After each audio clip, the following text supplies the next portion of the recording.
आज हम इस वीडियो में बात करने वाले हैं तुलसीदास के जीवन के बारे में, उनके जीवन से जुड़ी कुछ ऐसी घटनाओं के बारे में जो शायद आप न जानते हो। एक साधारण इंसान से कैसे बने इतने बड़े विद्वान। तो बताना चाहूंगा कि तुलसीदास जी हिंदी साहित्य के महान कवि थे। लोग तुलसीदास को वाल्मीकि का पुनर्जन्म मानते हैं। तुलसीदास जी अपनी प्रसिद्ध कविताओं और दोहों के लिए जाने जाते हैं। उनके द्वारा लिखित महाकाव्य रामचरित्र मानस पूरे भारत में अत्यंत लोकप्रिय है। तुलसीदास जी ने अपना ज्यादातर समय वाराणसी में बिताया।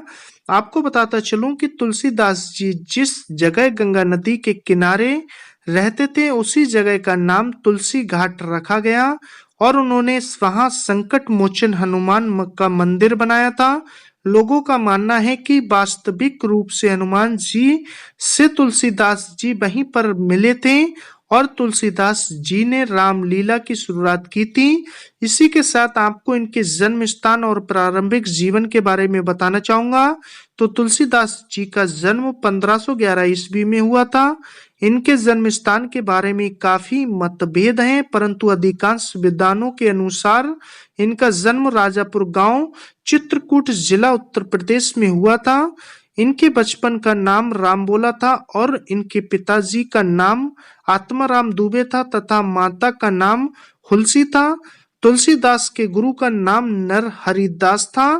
आपको बताना चाहूंगा कि अक्सर लोग अपनी माँ की कोख में 9 महीने रहते हैं, लेकिन तुलसीदास जी अपनी माँ के कोख में 12 महीने तक रहे और जब इनका जन्म हुआ तो इनके दांत निकल चुके थे और इन्होंने जन्म लेने के साथ ही राम नाम का उच्चारण किया, जिससे इनका नाम बचपन में ही रामबोला पड़ गया।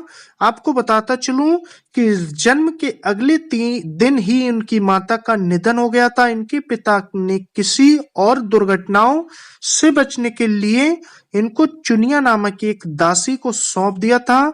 इसी के साथ आपको बताता चलूं कि स्वयं संन्यास धारण कर लिया। चुनिया रामबोला का पालन पोषण कर रही थी और जब रामबोला 5.5 वर्ष के हुए तो चुनिया भी चल बसी। अब रामबोला नाथों की तरह जीवन जीने के लिए विवश हो गए। इसी के साथ आपको इनके गुरु के बारे में बताता चलूं तो तुलसीदास के गुरु नरहरिदास को बहुत चर्चित रामबोला मिला और उनका नाम रामबोला से बदलकर तुलसी राम रखा।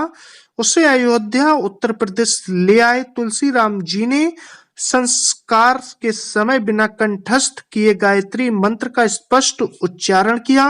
ये देख सभी लोग आश्चर्यचकित रह गए और तुलसी राम जी काफी तेज बुद्धि वाले थे। वे जो भी एक बार सुन लेते थे तो उन्हें कंठस्थ हो जाता था।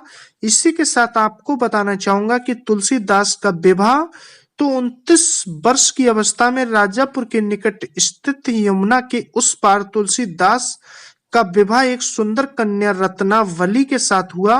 गौना न होने की वजह से वे कुछ समय के लिए काशी चले गए।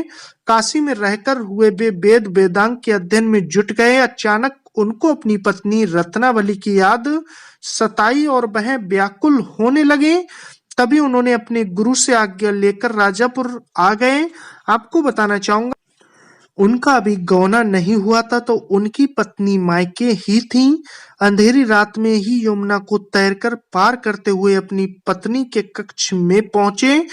पत्नी बताता चलूं कि पत्नी ने उन्हें लोक लज्जा के भय से वापस चले जाने के लिए आग्रह किया। उनकी पत्नी रत्नावली स्वरचित एक दोहे के माध्यम से उनको शिक्षा दी। ये दोहा सुनने के बाद तुलसी राम से तुलसीदास बन गए। आपको बताता चलूं कि वो दोहा कौन सा था, तो बताना चाहूंगा कि अस्थि चर्ममय देह एहे तासो ऐसी प्रीति नेकू जो होती राम से तो काहे भवभीत। ये दोहा सुनकर वे अपनी पत्नी का त्याग करके गांव चले गए और साधु बन गए और वहीं पर रहकर भगवान राम की कथा सुनाने लगे। उसके बाद 1582 ईस्वी में उन्होंने श्री रामचरित्र मानस लिखना प्रारंभ किया और 2 वर्ष 7 महीने 26 दिन में यह ग्रंथ संपन्न हुआ। आपको बताता चलूं कि राम दर्शन तुलसीदास जी हनुमान की बातों का अनुसरण करते हुए चित्रकूट के रामघाट पर एक आश्रम में रहने लगे और एक दिन कदम गिरी पर्वत की परिक्रमा करने के लिए निकले। माना जाता है कि वहीं पर उन्हें राम जी के दर्शन प्राप्त हुए थे। इन सभी घटनाओं का उल्लेख उन्होंने गीतावली में किया है। आपको इसी के साथ बताना चाहूंगा कि तुलसीदास जी की मृत्यु, तो उन्होंने अपनी अंतिम कृति विनय पत्रिका को लिखा और 1623 ईस्वी में श्रावण मास तृतीया को राम राम कहते हुए अपने शरीर का परित्याग कर दिया और परमात्मा में लीन हो गए।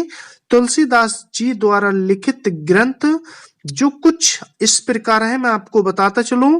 श्री रामचरित्र मानस, सतसई, भैरव रामायण, पार्वती मंगल, गीतावली, विनय पत्रिका, वैराग्य संदीपनी, रामलला, नाहछू, कृष्ण गीतावली, दोहावली और कवितावली आदि हैं। तुलसीदास जी ने अपने सभी छंदों का प्रयोग अपने काव्यों में किया है।